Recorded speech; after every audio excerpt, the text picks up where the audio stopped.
Welcome to Diversity, a conversation where we talk about all things diverse, about culture, about people's lives changing, and about corporate leaders and how they have become the visionaries that they today are. This is a podcast brought to you by the Confederation of Indian Industry and Avatar Leaders in Workplace Culture and Inclusion.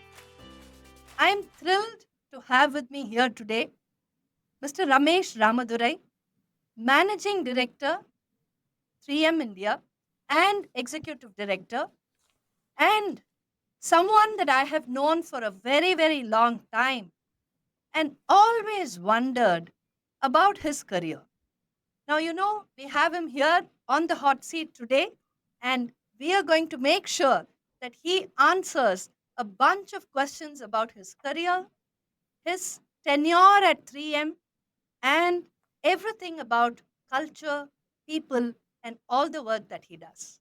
Welcome to the show, Ramesh. It's great having you. Thank you so much, Saundarya. It's a pleasure to be here with you as part of the podcast, and I'm looking forward to an extremely engaging and energizing discussion. Thank you, Ramesh. Ramesh, I'm going to start off by calling you, a dinosaur. And I hope you don't mind that. And the reason I'm doing that is because you are this amazing professional who has spent all of almost 35 plus years in an organization, the same organization, and you have actually been someone that has literally risen from an entry level position all the way to becoming a managing director. My God, that's just so amazing. And the reason called you by the name of a dinosaur is because your species is almost extinct, Ramesh. Where do we find people like you who have been able to actually, build a career ground up with everything that they can and literally rise to the fullest of the potential that an organization can offer them? It's just simply fantastic having you here and really want to understand how this has been possible. Over to you, Ramesh. Yeah, I'm probably the last batsman for the dinosaurs 11. so, so with this, probably we'll get all out once I retire from this. Wow. But jokes apart, I think it goes both ways. Uh, one is I've been very fortunate to work for a company which has given me so many different opportunities over the course of my career. So therefore, I've not felt the need to explore something outside. The other, of course, the less charitable version that I hear from friends is I've become unemployable. So I just stay where I am. So that is the other, unfortunately, less charitable version of why I might have done what I've done. But I've been super fortunate to have these opportunities with 3M, and I think and hopefully I've been able to make some contributions along the way. Come on. I think that was very humble and very understated of you to say that. Ramesh, you've heard of this concept of Sharma ji ka beta, right? Where, you're constantly compared to the neighbor's kid. And, somebody will point out to that neighbor's kid and say, look at Sharma ji ka beta. He's done this. He's done that. He got into IIT. He got into IIM. He did all of this. I think you are typically that kind of a Sharma ji ka beta because you've literally ticked all the boxes that a kid, growing up at the time that you did, the mid 80s, the early 80s and mid 80s, when you were, doing your BTech and then doing your, your master's in management at IIM. I think you have done really everything in the right way possible. Now, while academic excellence or academic, brilliance is something that definitely every family, every mom, every dad wants for their child, to be able to do that requires a tremendous amount of focus, especially during those times, the early 80s, the late 70s, early 80s, mid 80s. Because I don't think the kind of ecosystem that exists today, which actually really pushes and helps children to achieve and guides and sort of creates a path for them, that didn't exist back then. So this academic pursuit, very successful pursuit, and being that what can we say, the blue-eyed boy of parents doing the IIT and IIM thing. How did that happen, Ramesh? Yeah, I think you're giving me a lot more credit than probably what I deserve. But I'll tell you, sometimes I probably jumped into something I had no idea what I was letting myself in for. I'll tell you what I mean by that. So when I was finishing up my 12th or pre-univ at that time, pre-university program, I was fairly Yeah. set on becoming a commerce graduate and then, following that path wherever it took me. But then I was told by a cousin of mine saying, why are you doing that? I think you should pursue engineering. So I made a switch in my direction at a fairly late time, maybe class 11 or thereabouts, because then you had to take your, as a pre-university, you're going for your physics, chem, math, etc. So I made a decision to pursue this at a rather late stage. So I didn't know at eighth grade or ninth standard or whatever saying that I'm going to pursue a career in engineering. Uh, so I think it was a late decision, and I clearly didn't know what I was letting myself in for. And I should thank the times then because the competition was a lot less intense, I guess, to get into the IITs, and the whole factory of JEE prep schools were not there at that time. I mean, there were a few, but very very limited in number. So I think maybe it was a less competitive era, whatever it is. So I was very fortunate again to get through. So yes, I don't think I set out to tick all those boxes as you described them, but in hindsight, in the rearview mirror, yeah, a few boxes got ticked. Maybe a few did not get ticked. Yeah. I can imagine. Ramesh, you grew up in South India. You grew up in Tamil Nadu. I think you are from Trichy, if I'm not mistaken. And then you have joined, a classic American organization that really stands for globalization. It stands for innovation of every kind, which reaches every corner of the world. And you have yourself worked in at least 5 or 6 geographies during your stint with 3M. Um, this, a boy from rural Tamil Nadu, or even, you can call it suburban Tamil Nadu, who then gets catapulted into a world which is completely different. How did you find that change? And was it natural? Were you able to handle it very comfortably? Did you find it difficult? Were there challenges? Could you share a little bit about that? Yeah, sure. I, I, I mean, I was born in Chennai, so I was I say I belong to Chennai. Of course, I've been living in Bangalore now for many years. Uh, Okay. but then now I did my schooling pretty much in Tamil Nadu, like you rightly said. I've studied in Chennai, I've studied in Vellore, I've studied in Coimbatore, I've studied in Trichy. So I think every 2 to 3 years I would be in a different school. So if you look at my 11 plus 1, 11th plus 1 year of pre-UNIF, I probably was in 7 different schools and colleges over the course of those 12 years. 12 plus, of course, whatever was there pre first standard. So it is a constant change, right? Every 2 or 3 years, you are adapting to a new environment. You are adapting to a new set of friends, or trying to get into new networks every few years.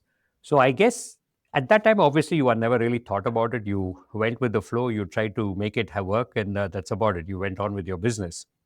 But later, I think as I prepare for the program like this to have this conversation with you, there are certain things I realize sometimes I don't reflect on enough, and this is one of them. The amount of change I've probably been through. The other big change was, going from somebody who's lived his entire life in Tamil Nadu in different cities, including, tier two cities, being thrown into the middle of an institution of like IIT in Kanpur. So Kanpur was also a very interesting city to go to. I joined IIT in 1978, so 1970 late 70s. It was very different. from a cultural standpoint, from how you engage with people, etc., was completely different from what I was used to. Uh, so I think that was, in hindsight, that was probably a great thing to have happened, because it's one of those sink or swim kind of situations where obviously you swim, come out swimming. And also, you found that language was a huge constraint for me because, like most school kids in Tamil Nadu, many school kids in Tamil Nadu at that time, I attempted to learn Hindi, but I never really did that. So by the time when I was thrown into Kanpur, I mean, most of my batchmates, and it was more Hindi speaking. The folks, a lot of the students came from the northern belt, or maybe a western area. The representation from the south was somewhat limited at that time. So you learnt a lot. I mean, you learnt a lot, whether you realized it or not at that time. You learnt a lot about being in an environment where you were in the minority. You're trying to build your networks, learn how to engage with people who come from completely different backgrounds. I think it was a real coming of age moment, I think. So relative to what I experienced in IIT, I think IIM was, it's more of a, it is much more easy by that time. I think we had all grown and matured a little bit. I wouldn't say fully matured, but certainly matured a little bit after the 5 years at IIT. So I think IIM was less adjustments than we had to do probably at IIT. Uh, Go And ahead. you did both at a stretch, is it, Ramesh? You did No, IIT and then straight away went into IM? no, I worked for a year in between. I was in ONGC, so I did my ONGC Okay. stint between IIT and IIM. And I do have to say that that was another incredible experience that I had. It was just 1 year, but most of the 1 year I was working offshore production platform. So it was Bombay High. So we used to go to Bombay and then flown to the middle of the wherever the platform was located outside Bombay High. And then it would be 14 days on, you're working on the platform, and then 14 days off. Then you go back home for 14 days. So it was a very different lifestyle. You had 12-hour shifts. Uh, you know, you go into a night shift, you come out after the day shift. So it was a very interesting experience. Uh, a very, very strong focus on safety, because I mean goes without saying that is very critical. So very, very strong focus on safety. A culture of safety was very high there. So I think you learned something very different in that environment as well. And then the MBA bug. Was it something you wanted to do because many of your friends were doing it, or was it something that you felt, again, was there a cousin or a mentor who kind of guided you into that decision? How did that happen? That was more, I think, from friends. It was, I think, the cousin had probably done his job pushing me in a particular direction. so, so I wasn't going to lean too much on him. Although, yeah, I must confess, even to this day, we kind of talk about a number of things. Uh, but yeah, I think it is very clearly more to do with influence from friends and peers. Yes. Got it. Got it. And post your MBA, your first job has been with TVS Motors. Is that correct? Actually joined Sundaram Clayton in Chennai, and then I worked there Oh, for Sundaram. yeah, yeah. I Uh-huh. worked with the. I mean, I just say TVS Group, but I joined Sundaram Clayton in Chennai, and then I was transferred internally to TVS at that time TVS Suzuki Limited, now TVS Motors, in Bangalore. So I was there at the Hosur factory, but living in Bangalore. Oh, So that's when we moved to Bangalore. That was back in 1988. Uh, so so it was an interesting change, but it was an internal transfer. And again, the learnings there were tremendous because you know in terms of the focus on, I talked about safety in yeah. ONGC. Again, the focus on quality, the focus on trying new things, new business processes, business practices, uh, you know X matrix, or what we call Hoshin Kanri now. A lot of those exposure to that, I mean, I'm talking about mid to late 80s, which Yeah. was very, very, they were really ahead of the curve. And it was really interesting to learn a lot of those best practices, or even how do you iterate to come up to the best practice. So I think it was a very incredibly rich journey. The point of safety that you're mentioning, I think that's a very important thing today, and it doesn't restrict itself only to the physical safety that we speak about. I mean, we used to have this concept of EHS at that time, environment, health, and safety. Yeah. And companies like, TVS were really leaders in it, because I think they saw a workplace and they saw what was going on over there from a perspective of actual well-being of employees, and they created that very, very strong culture of EHS in everything. Then, of course, you've moved into 3M. And you know what? I must share this with you. In our line of work, in the space of women's workforce participation, and in actually kind of, talking to our corporates about what women go through, we talk about another 3M. And this is marriage, maternity, and motherhood. So whenever we talk to, people, we say, I actually say this. I say I used to work for Citibank, and then 3M happened.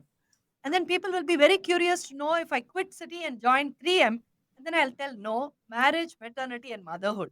So, so I know that from TVS go to the real 3M, uh, you know, um, the whole aspect of safety would have taken on a very global sort of a perspective for you.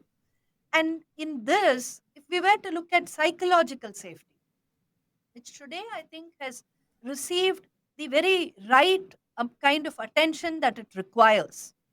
For in a high performing environment, in an environment where you are expected to do exceedingly well, and therefore there's competition, and therefore there's all of the aspects of competing with very, very different people, receiving feedback, being open to that. All of these are aspects of psychological safety. What are your thoughts around this, Ramesh?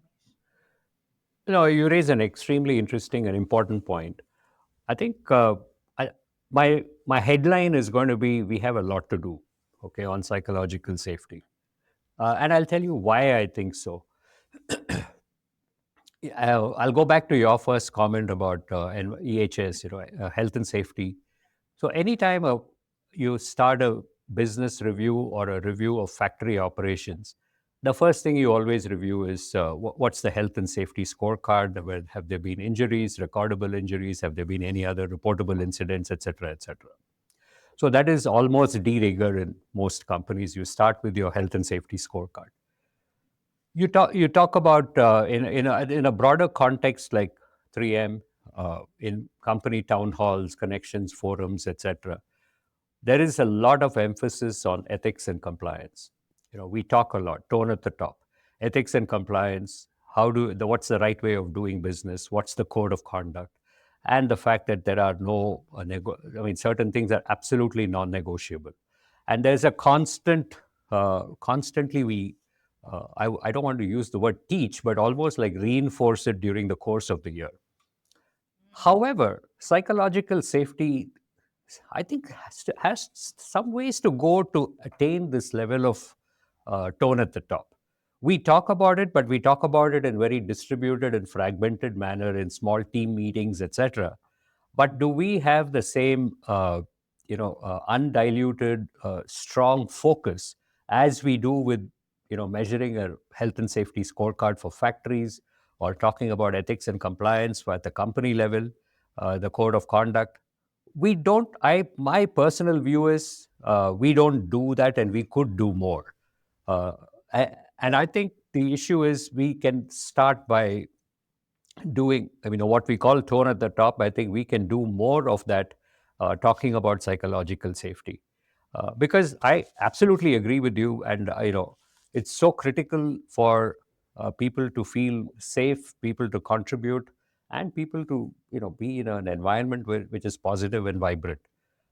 But then, why are we not doing it in a more systematic manner and in a more powerful manner? That is why I started my headline by saying that we have a lot more to do. Let me pause there. Got it. Yeah. No, no, Ramesh, thanks. And I think what you are actually sharing with all our viewers is a very crucial point, that at the leadership level, at the executive leadership level, it is so crucial to emphasize safety. And I think a workplace which is so diverse today, it has such a mix, very glorious mix of very different kinds of people who come in pursuing careers. Some come because they fit the role, some come because they're passionate about working for a company, which is almost synonymous with innovation. That 3M is, I think, enabling everyone to become a cohesive, uh, uh, culture, somebody who actually feels that they belong within the organization. I think that is crucial for the success of everyone. If you were to break down psychological safety, one would say that it's about the ability to openly express views.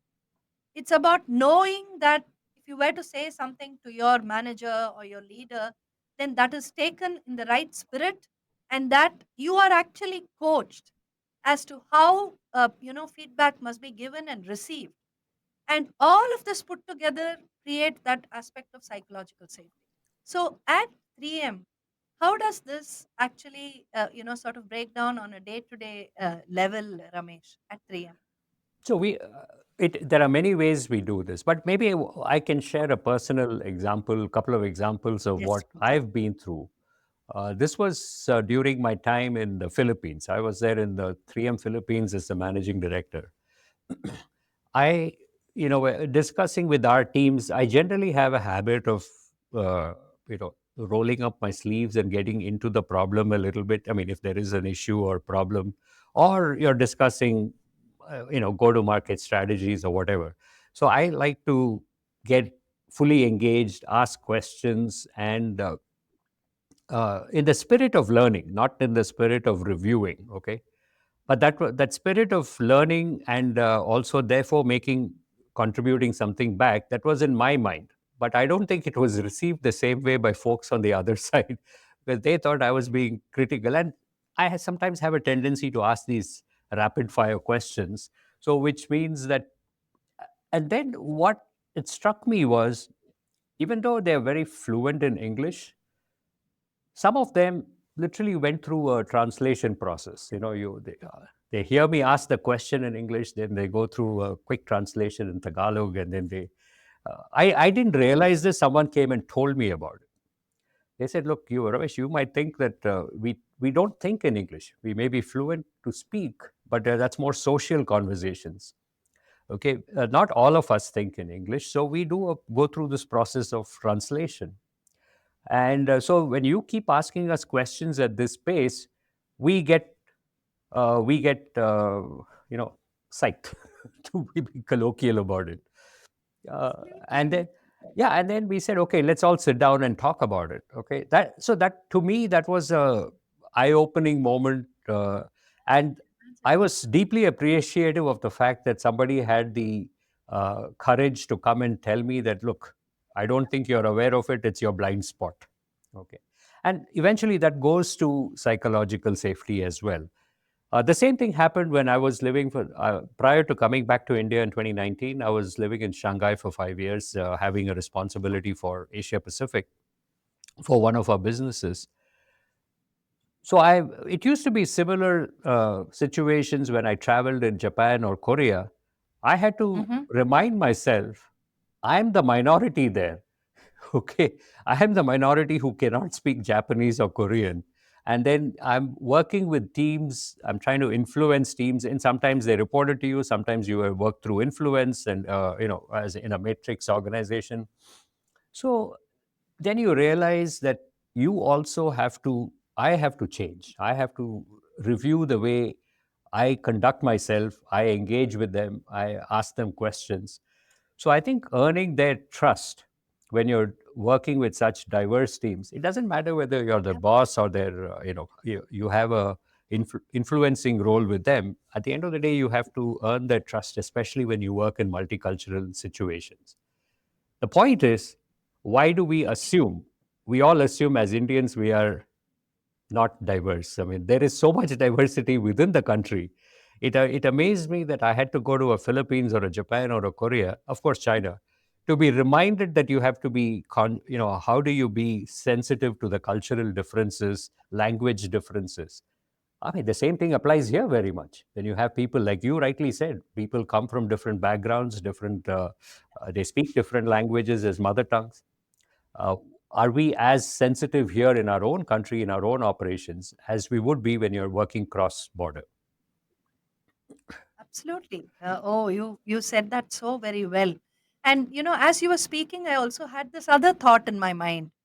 Very often we tend to confuse diversity with inclusiveness. We think that all the differences that we see in our workplace, that is the sum and substance of it. Just the fact that we have attracted very, very different people to our workplace, means that we have kind of done a good job of it. But then it hardly ever is the end of a cultural pursuit. Unless we create a workplace where everyone feels that they are confident enough to talk about what they do, to ask for resources, to ask for solutions, to solve problems for others, and to really feel that they have a sense of ownership and accountability to that organization, then inclusiveness is probably the most important thing that is required in such a scenario. So I was really thinking about it, and it also made me think of another thing, Ramesh. 3M's products, I mean, the kind of diversity that's there in it, it's just mind boggling. Uh, we have everyday products. We have products that are absolutely special, which you use in many, many different kinds of industrial situations. And then you have products for the rural part of India. So I actually wanted to ask you, um, you must be also employing a significant number of people who work in Indian heartland, in the heartlands of India. So what would how do you really look at integrating them? How do you see this diversity of products that 3M offers as a way to actually reach pockets of India which probably otherwise no other product is really able to reach? Yeah, I think let me go back to the earlier comment that you made. The comment about demographics and inclusion. I completely agree with you that just the diversity in demographics is no guarantee for inclusion. They're just such separate issues, and you just have to work uh, intentionally and that much harder to make sure you create that environment of inclusion, and which is what we try to do here in the company through various programs, employee resource networks, etc. But it's something that we have to keep working at. I mean, it's never a done deal. You can never declare victory. There's always progress to be made and more to be done. In terms of the diversity of products that we have, I mean, that's a great strength for 3M. But Yes. the other thing also is the beauty in how this comes about is also important, because we have about 49 core technology platforms, whether it's adhesives or abrasives or nanotechnologies. I mean, different kinds of technologies around materials, processes, etc. But the beauty of the product portfolios, or the what you see as a diverse product portfolio, is how do we combine a couple of different technology platforms and create a product, and then how do you extend some of those technologies for use in multiple market segments? So, what could be seen as a product technology that we have may be used in automobiles, in Hmm. manufacturing of vehicles. The same thing can be used in respiratory products. The same technology, Wow. similar technology, can be used in. We don't sell much of that in India. In the US, if you go, you have your home filtration for your furnaces, etc., in the basement. So a lot of those purification technologies. So a lot of so there are many such examples. Okay, so you take a core technology platform and how do you extend it to find applications in different market segments?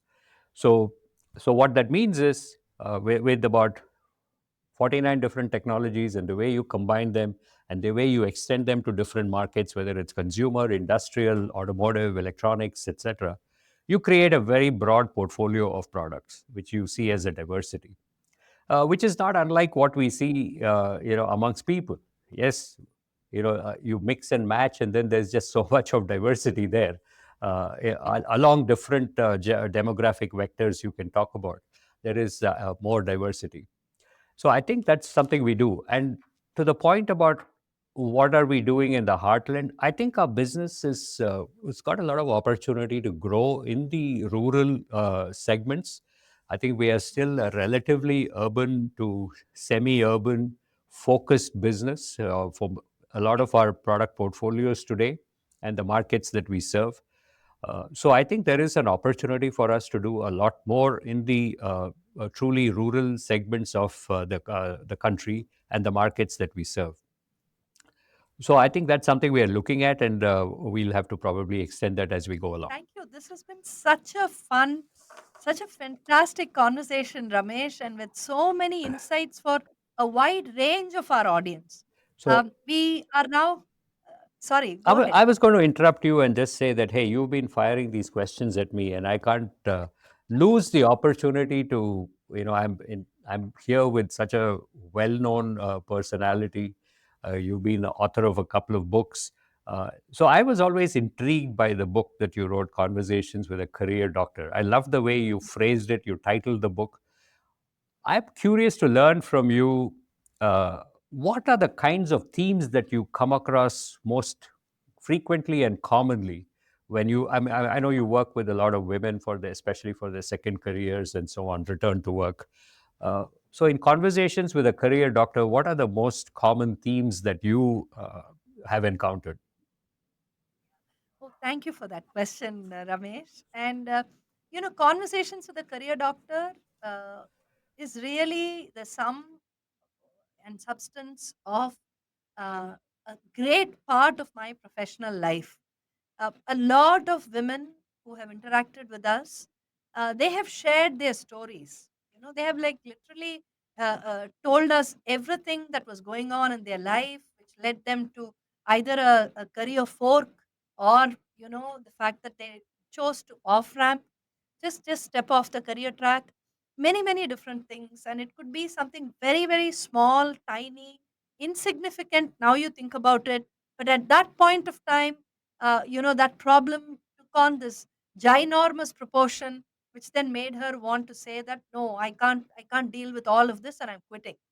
So what we really wanted to say via this book, what I really wanted to actually share via Conversations with the Career Doctor was um, to talk to the Indian woman professional, who's a who's of course a very unique specimen, because she is somebody that whose career is not just dependent on her.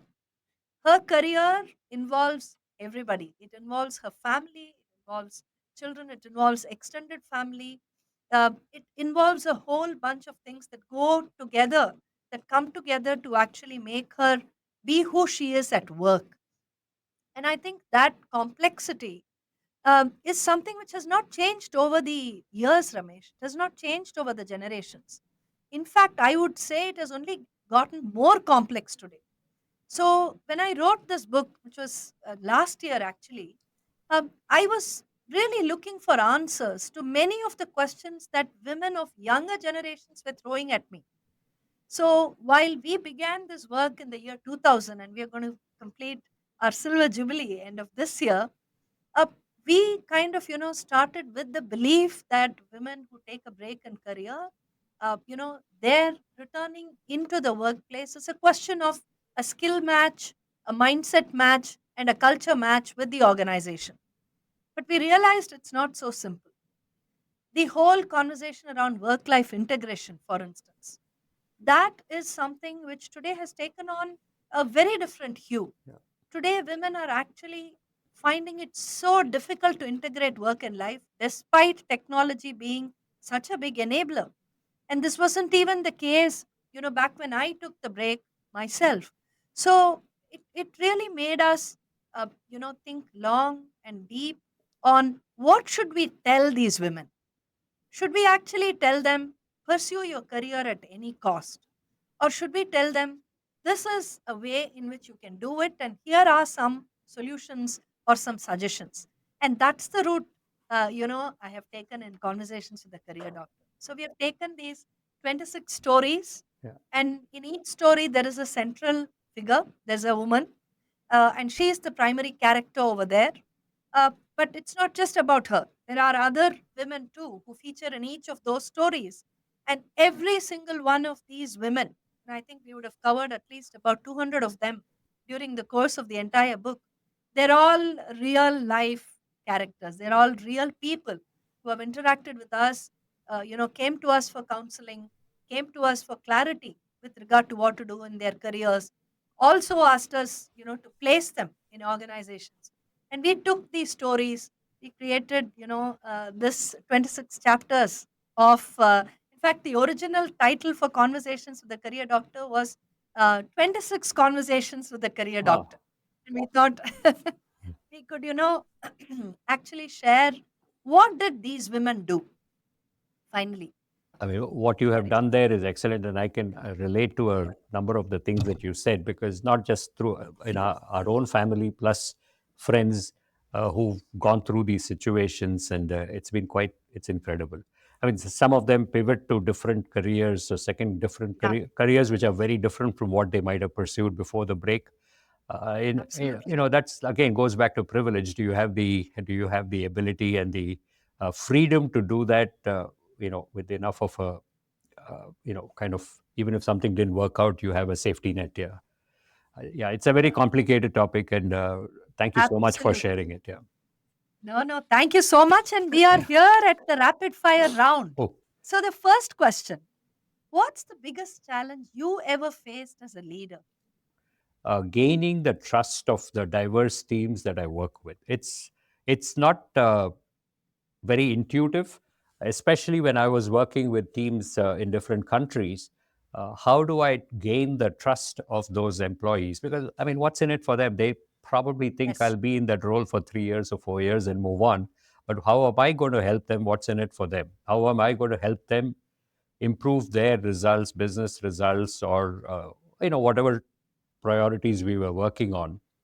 I think earning the trust, I think, was my biggest learning from all of those experiences, number one. Fantastic.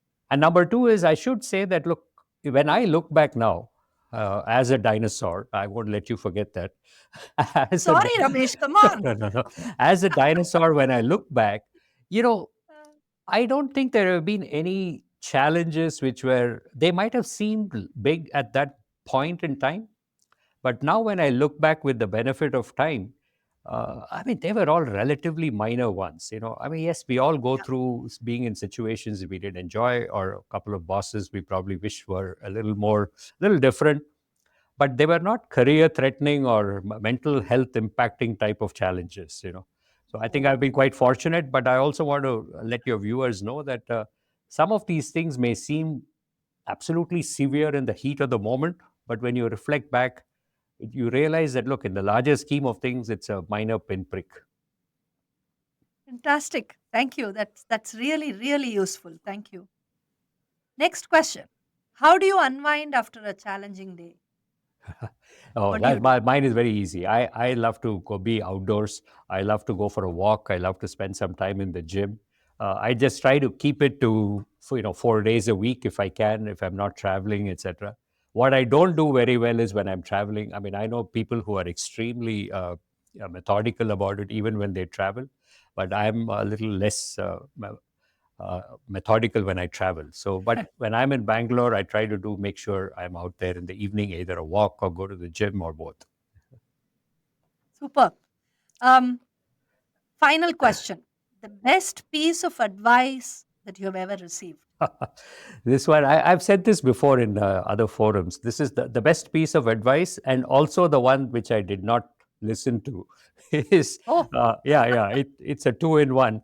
I mean, I was told the best piece of advice given to me when I was starting out on my career many years ago was, don't let yourself be defined by the company that you work for. Okay. I mean, meaning you must be your personal brand. And I think you've talked yeah. about it a little bit. What is your personal brand? If you take off the trappings or the clippings of 3M from you, who are you? Okay. Uh, I think I think that's a great piece of advice. It's still valid today as it was 35 years ago. Of course, I've been guilty of not doing much about it, But that's something I remind our teams also, saying that, look, you have to have interests. You need to be, what is your brand? What do you stand for? It can't be defined by the place where you work. How wonderful was that? Thank Thank you you. so very much, Ramesh. And I must say, this was such a breezy, interesting, wonderful, deep conversation. I'm sure our viewers have lots to mull over when they hear you, and I'm sure they're going to come back, to deep dive into a few of those statements that you made, so that it gives them a greater clarity when they are upon the cusp of a decision. Thank you. Thank you. Thanks so much. Yeah, thank you so much for having me, Saundarya, and I thoroughly enjoyed the conversation as well. Thank you. Thank you so very much.